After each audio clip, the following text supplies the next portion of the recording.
Good morning. Good morning. Oh my gosh. Have you ever show up to your life and you got like one hair that is like the hero hair? I'm here to save the day. Okay, I've got a couple of those today. Anyway, I hope you're having a good Waggin Tails Wednesday so far. We're going to kick off the show. We've got a story from Lowe's about pet parenting. And a pro athlete with a story of his dogs. And I think you're going to like that. Thank you to Lowe's for that contribution today. We're going to talk SIP Tennessee. And we've got a great story about my friends in Hohenwald, Tennessee with Horse Plus Humane. There's a horse that needs a home, but it shines the light on what Tawny Priesner and her incredible team do on a day-to-day basis with a lot of people working against them. I got to tell you. If you do animal rescue, you're going to have a lot of critics. And these people will go in and they have faced physical abuse. They have faced online onslaughts, and they still keep doing it because they do it for the horses. And I know firsthand that they do some amazing work. And can they save them all? No. But the ones that they do save, it matters to them. Lowe's brings us our pet parenting. Chris Godwin is part of our show today and talking about his pets and all the pet products that you may not realize are at your local Lowe's. Hey, what's up, guys? This is Chris Godwin, Tampa Bay Buccaneers wide receiver, and this is the Lowe's Home Team at Home.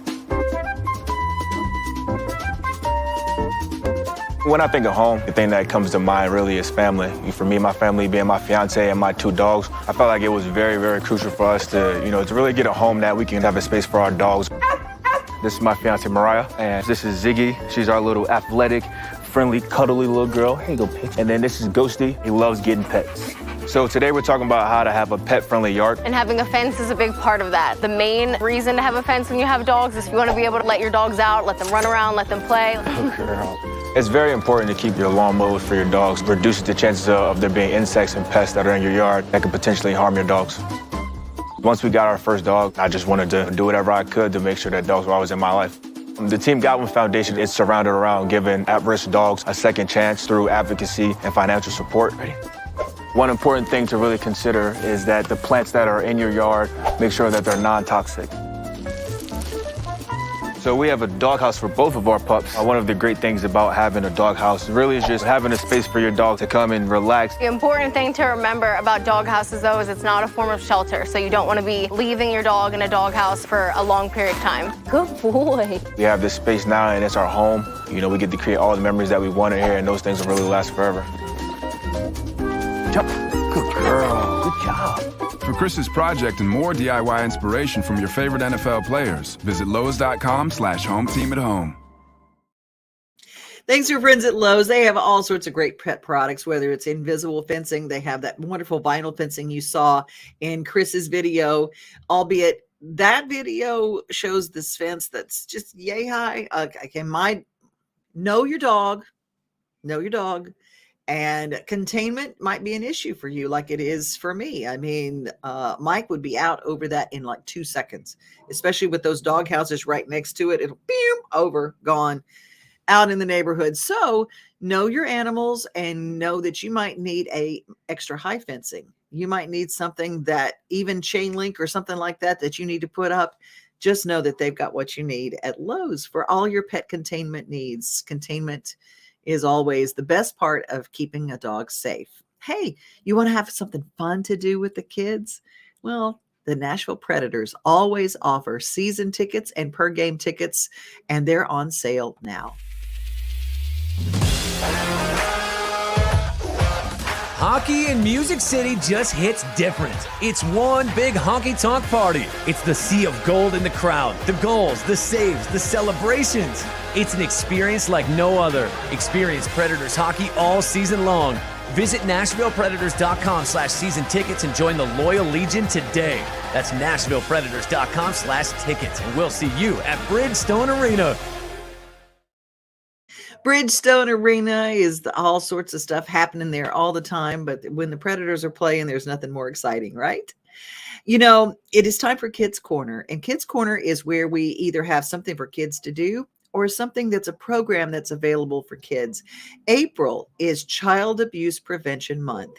And this story came from the Department of Children's Services, the department, the Tennessee.gov, tn.gov, has a lot of great stories. And this one came in late in April, and I was actually gone out of town. But I thought that the message, even though it deals with Child Abuse Prevention Month in the month of April, child abuse is something we need to be aware of year round. And this has some really important points. Kids Corner, brought to you today by the Nashville Zoo.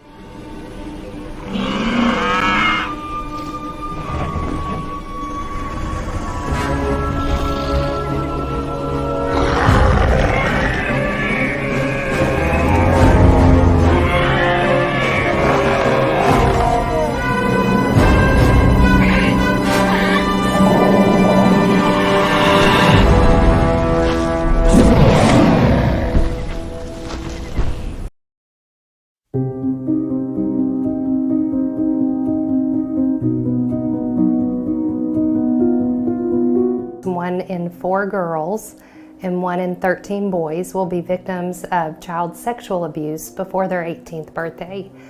And so I don't think people in our communities see the problem as occurring that frequently.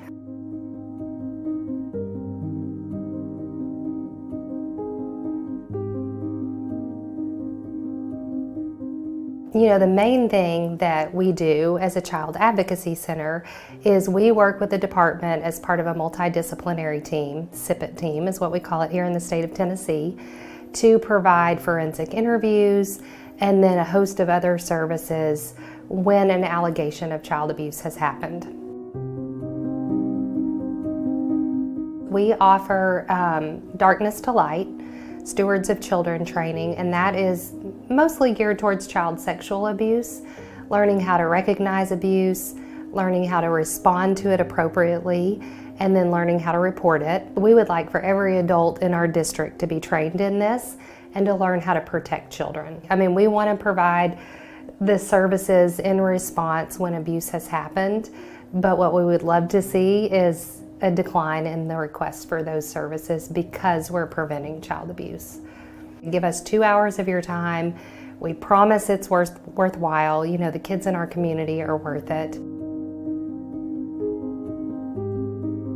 What I would hope that the public would understand at the end of April is the true picture of child abuse in Tennessee. You know, it's easy to say, oh, that doesn't happen here, you know, not in our community. But the truth is it does. It happens here. It happens in every county across Tennessee. And our duty is, 1, report it. If you suspect child abuse, report it. And 2, equip yourself with the tools so that you can protect kids.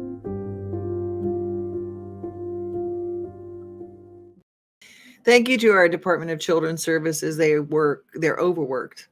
And that's a sad state of affairs. But they also are able to ferret out, their forensic psychiatrists, psychologists are able to ferret out whether something is a false allegation, which is also part of the problem. And there are a lot of people who've been accused that are out there that didn't do anything, that maybe a spouse that's disgruntled will bring something about, custody battles. So that's why those forensics teams with our Department of Children's Services are so important. Our friends at Mid-South Exteriors bring us our Daily Yummy, and our Daily Yummy this week's a little different because it is SIP Tennessee, siptn.com to get your tickets.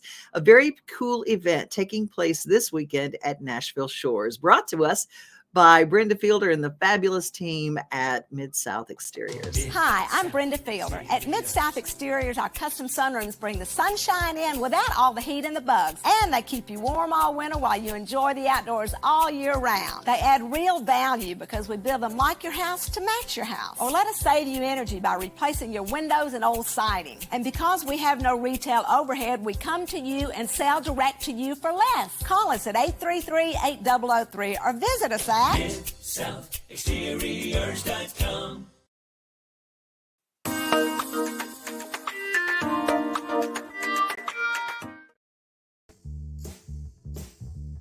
if you have not tried Tennessee wines, you are missing out. Laura, how are you, my friend? I am great. How are you? It's a little dark in here. Let me see if I can adjust the light a little bit and make it a little bit lighter for me. You know what? It's just dark outside. It's one of those kind of cozy days. It's kind of a day that you want to, hunker down and have something warm, and then might have a glass of wine to warm you up from the inside out, right? Creamy chicken soup goes well with wine. I'm sure there is a wine that goes with Tony's seasoning. I know there is somewhere. Well, you've got a really important event coming up, and it is next week, right? It is. It's next Saturday, May 6th at Nashville Shores. It's the Sip TN Wine Festival. Some of you may remember many years ago, the Mount Juliet Chamber of Commerce did a wine festival with our organization at Nashville Shores. It moved back to Wilson County. COVID kind of closed everything up, and the Mount Juliet Chamber of Commerce said, we're not in the festival business anymore. And so we have officially taken that back on, and we're coming back to Nashville Shores. Nashville Shores, it's going to be the kickoff to spring. I always think is Cinco de Mayo weekend. I mean, it's always that time when you kind of get things going, and Nashville Shores is such a treasure here. It's so much fun. And you've got this wonderful wine festival, but it features Tennessee wines. And just so people understand, you can go to Sonoma, you can go to Napa, you can spend the money and go out there, or you can be part of the Tennessee Wine Trail. Can you tell us what that is? Yes. So in September, our organization launched a statewide wine trail. It now features almost 60 wineries across the state. It is literally from Mountain City to Memphis. And if you're not familiar with Mountain City, it is the tiny point in Upper East Tennessee where Virginia and North Carolina come together. And then, of course, down in Memphis. We have, like I said, almost 60 wineries on the statewide wine trail, and 16 of them are going to be in Nashville on May 6th at the Sip TN Wine Festival. So it's kind of like a precursor to a nice wine trail vacation coming up in the fall. You told me something interesting. Y'all do not know this, but I met Laura on the phone, and we talked for about an hour and a half, and we had so much fun just catching up and like seeing like this and this and this and this. Tell us a little bit about the wine industry. Also is very entrenched in agriculture because you need more fruit growers. Yes, absolutely. So the majority of our wineries do use Tennessee grown fruit. Mm-hmm. Unfortunately, there is not enough fruit in the state to support the growing Tennessee wine industry. We now have 80 wineries in Tennessee, and then another 30 or so tasting rooms. So each winery can have up to 2 tasting rooms. So there are 114 places in Tennessee where you can taste Tennessee wine. Some of our wineries do have to go out of state to get their grapes because there's just not enough fruit here in the state. And then there are also some types of grapes that just don't grow in Tennessee. So some wineries do have to go to Washington, California, and Oregon to get some of those special red grapes that people love so well, like Cabernet Sauvignon. It will not grow here. But our wineries do have the option to get those grapes from out of state, bring them back here, and turn those into Tennessee wine. What grapes do grow well? If someone has a little plot and they'd like to grow grapes, it's a great money crop. It's not as labor intensive as you might think. But there's work involved. Ain't no farming that there's not work involved. But what are some grapes that actually do grow well here? So depending on the part of the state will depend on the type of grape that will grow best. What we encourage people to do is talk to your local wineries and find out what they need. Because the first thing you want to do is you want to grow a grape that people need. Tennessee has a lot of muscadines. There's always room for muscadines, but right now, because they grow so prolifically, there's not that much of a market for muscadines because they're just everywhere. However, some other varieties that do grow well here that people do need, Traminette, Chambourson, Chardonnay, Catawba, those are just some examples of grapes that grow well in the South that winemakers do need. And they can be used alone or blended with other grapes to make to make some other types of wine. Oh, I love that. Laura, are you going to have some educational things along with the SIP-TN? Are you going to have some of those? Not this year. This year will be the first year we're bringing it back to Nashville Shores, and we really want to focus on first getting people back to Nashville Shores, to the great time that they had there.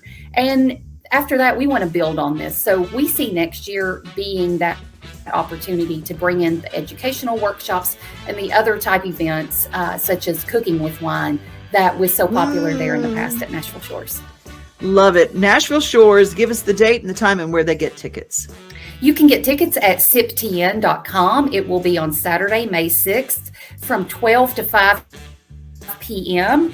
And each person will get a tote bag where they can buy wine and one of these tiny, cute tasting glasses that are just adorable. Oh, I love it, love it, love it. Laura, you were the best. And we'll talk more about this in the coming week just to get us all prepared. Tennessee Wines has a great YouTube channel, by the way. And so you can go on and see all sorts of interesting things and feature some of the members of the wineries and some that are around here that you can take a look at. Thank you, Laura. Thank you so much, Devin. I hope you have a great day. You too. Bye-bye. All across the country, people are coming together to speed up what we can learn about health. The All of Us Research Program is calling on 1 million people to join us as we try to change the future of health. For your family, for future generations, for all of us. Visit joinallofus.org and find out how you can become 1 in a million.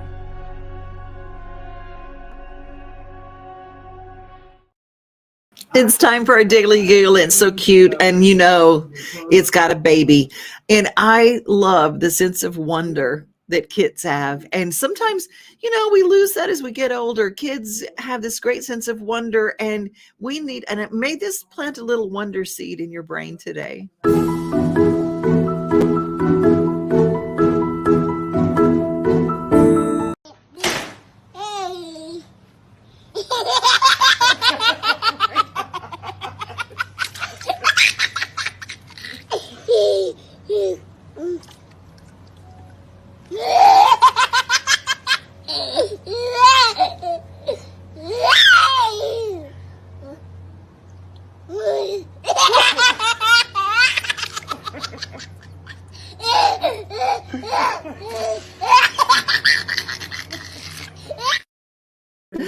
I love that, don't you? Oh my goodness. Our daily giggle brought to you by 50forward. Joinallofus.org/50forward to be part of the research study. And to do that now, make sure you're counted. Make sure your voice is heard and your stats play into the research that can help us with our health in the years to come. It's time for our motivational moment brought to us by the Nashville Sounds. You can't see the sights without the sounds. From the crack of the bat to the roar of the crowd and everything in between, discover what Hit City has to offer. Spend your nights cheering on the Nashville Sounds at First Horizon Park with giveaways, fireworks shows, theme weekends, and more. Single game tickets are on sale now. Visit NashvilleSounds.com to claim your seat today.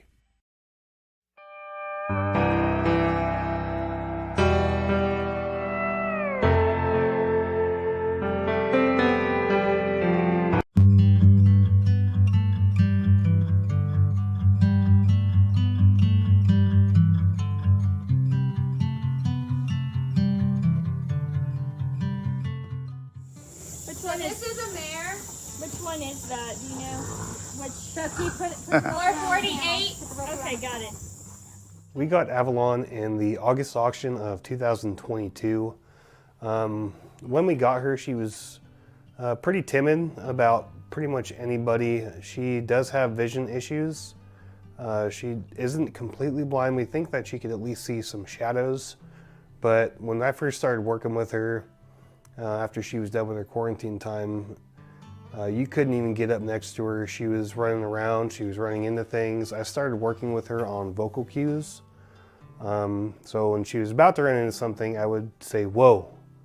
And eventually she learned that when I say, whoa, that she's about to run into something, she needs to stop. And it started working. She stopped running into things. It did, however, take up to 30 minutes to catch her at times. It's actually taking less time to catch her now, just with what I've done with her. I could actually get up and start petting her shoulder now, and she doesn't flinch or try to get away as soon as I make the contact. However, she will still kind of see me, like out of with her vision. She might just see a shadow of me, and she still does try to run a little bit, but as long as I start talking to her, she does settle down and let me pet her and halter her. Now it probably takes me about 2 or 3 minutes to get her once I get her down here. Usually we have another horse up there. His name is Cash, and we'll just grab him and start leading him down, and she'll follow. That's how we get her down to the barn, because out in the pasture, she still likes to run away when she sees you coming or hears you coming.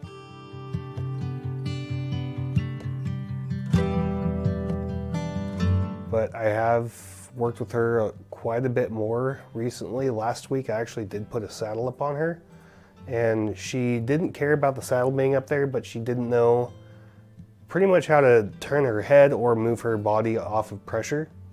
So we started working on that.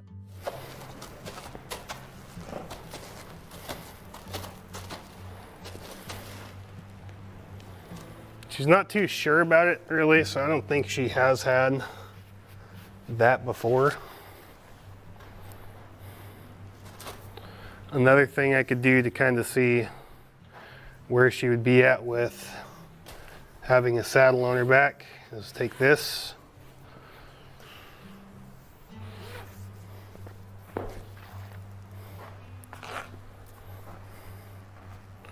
I ask her to step over right there. And I'll just reach down here and grab this, and I'll kind of use this to imitate cinch pressure. Get her to take a step with that. She actually doesn't seem to mind that.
Hoping within the next, I'd say 2 to 3 weeks, we could actually start riding her. It's just based on how long it takes her to kind of start retaining the information. When I ask for that flexion, when I ask her to turn her head, when I ask her to step her body over in different ways based off of my hand pressure, I just want to make sure that she can do that before I just get up there and start riding, because I don't want her to just take off and run into something. I want to be able to get her around so I can help her avoid running into things. I think that she's going to do just fine. Like I said, she's been making great progress.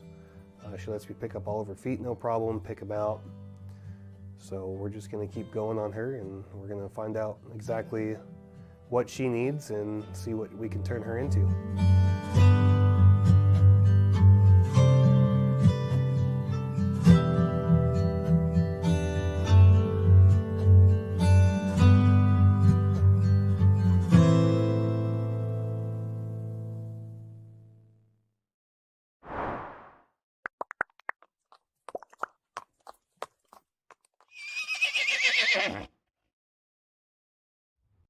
You can follow all the stories from Horse Plus Humane on their incredible YouTube channel. They are on Facebook. They're everywhere eyeballs are, and they're a wonderful organization. They take you right into the auction so you can see what's going on, and they try very, very hard never to be graphic. They work really hard to take care of the animals and let you know where your money is going, and even if it is a humane euthanizing that has to take place, they keep the cruelty down. And so I just love what they do. And Avalon is, I always think it's so important that you see how slowly the little things are to working with a horse, and that sped everything up into a very quick video. But the truth is that takes days and days and days. It might be just that one little rope for days, and then the saddle for days, and before anybody hops on or anything like that. And I think that the reason that horses are so great in dealing with people that have had trauma is that horses that have trauma literally heal the same way we do, one little step at a time. And horses give us hope that we can get it done. Hey, let's take a look at everybody that's watching today. I just love that you guys just jump in here. Hello, Buffalo. Corinne is joining us. There's my friend Steve Burney. How are you? Johnny Vanoker. Love you, JV. Leslie from North Carolina. Good to have you here. And of course, Elizabeth is here. We love her. Michelle, our Ireland queen. Love her. And Jennifer, good to have you here. I'm so glad that you're here. And thank you for my pink and black. I wore that just for you, Elizabeth. I was going to just wear the black, and I said, I'm going to throw in some pink. I'll throw in some pink. Hello, Candy. Hello, Candy. And Candy says, I've heard Dolly reference musky dimes in a song, but I never knew what they were. I do now. Okay, it's actually muscadine. It's one word, muscadine with an N, muscadine, but it does sound like musky dimes. I used to go and pick those at my grandpa's farm. I loved those things, and they kind of pop in your mouth. You can pop them out of the skin is a little thick on a muscadine grape, but it gives a sweeter wine, and just a little bit sweeter kind of, but man, does it make good jelly. And Jennifer says, I didn't realize there were so many types of grapes, period. SipTN.com to get your tickets. They will have food trucks and yummy food. Loving the baby Giggles. I'm glad you liked that. And also Linda Stiles Cruiser. Glad to have you watching in Arkansas. I need to Google lyrics more. You know, if you're just listening, there's no telling, you know, and people say musky dime a lot. So don't think anything about that. I just thought that since we're talking about grapes, and since I didn't know that one, I would share that one. Well, y'all, that's our show for today. I'm so glad that you are here. Tomorrow is our Throwback Thursday, and we're going to have the spotlight on Gallatin. Yes, Miss Velma and her historic markers. I love her. She is part of our show. I went and visited with her, and I literally talked so long that I've been able to use for a year different little segments with Miss Velma, and she has a new marker in Gallatin to tell us all about tomorrow. Oh, be safe, be kind, but remember, most of all, you are loved. Go enjoy this big, beautiful day that God has made. We are home, we are family, we are things to do and